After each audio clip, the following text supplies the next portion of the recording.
Afternoon, everybody. Christian here. Today, I want to talk to you guys a little bit. First, I'm going to give you the date. What is the date exactly? The 20th. Yeah. September 20th. At this point in time, we have, I've been reading the headlines, and there have been 2 massive earthquakes in Mexico. We should all be praying for them. And there's been one also off the coast of Japan. A small one, I think it was a 6.1 or something like that. I say small, but anyway, compared to what had hit Mexico. I want to tell you that this is going to increase. Christian, how do you know that? All right, good question. I know that because about a month ago I had this dream, and I will tell you this dream now. In this dream, I see red, and it's indicating to me that the ring of fire has more seismic activity, right? It's increased. The very next piece of knowledge that I have in this dream is that scientists discover that the ring of fire is simply the rim of a supervolcano. The very next thing that I know in the dream is that everyone's freaking out with this knowledge, jumping to the conclusion that it is the end of the world. That is the end of my dream. Now, I had that dream about a month ago. I didn't know whether it was literal or figurative, so I kind of just kept it on the back burner. You guys know I like to do that. So with all this stuff going on, of course, it's obvious to me that it's literal. It may also be figurative, but anyway, we know that it is partially literal. And this will increase.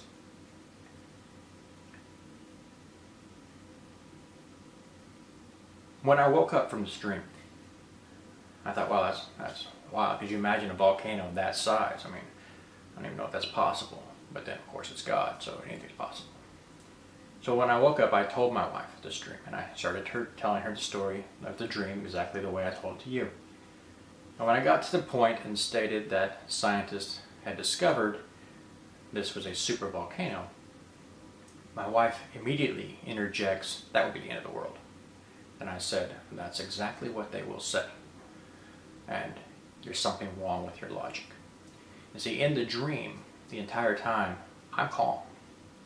I'm not freaked out. I'm just listening to this information I'm receiving in this dream. I'm perfectly calm. But I notice at the end where people make the leap that there's a supervolcano, ergo it's the end of the world, I notice that's faulty logic, because the supervolcano was there the entire time and it wasn't the end of the world. So just because now you see it doesn't mean that it's necessarily the end of the world, right? Even now I'm seeing in the news, just with the volcano eruptions that we've had, the earthquakes, the floods, the hurricanes, people are already starting to toss that term around. Is it the end of the world kind of thing?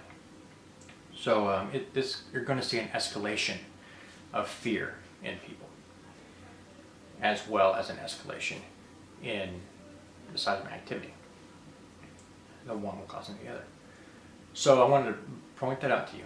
But it's something else I want to point out to you, and this is the thing that I think is the purpose for sharing this video with you.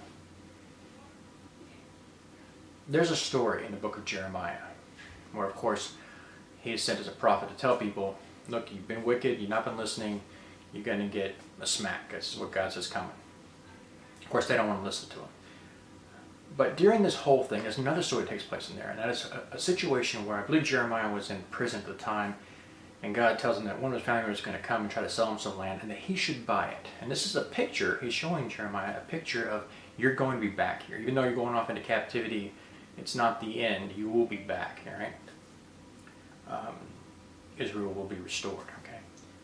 And so I want to share with you what the Holy Spirit is revealing to me.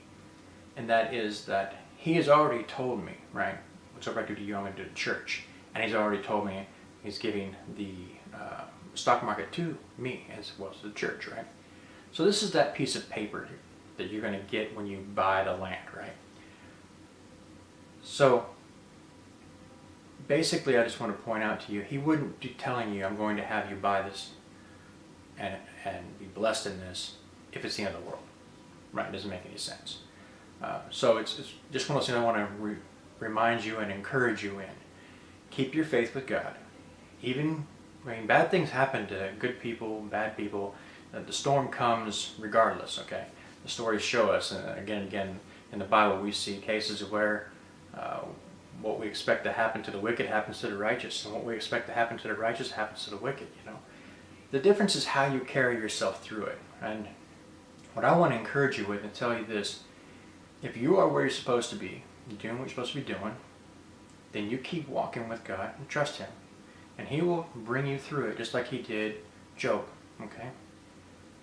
If you are the wicked, and somehow you've run across this video, and you're fighting God tooth and nail, let me tell you, you're going to lose, okay? I've been there. I tried. I lost. You will too.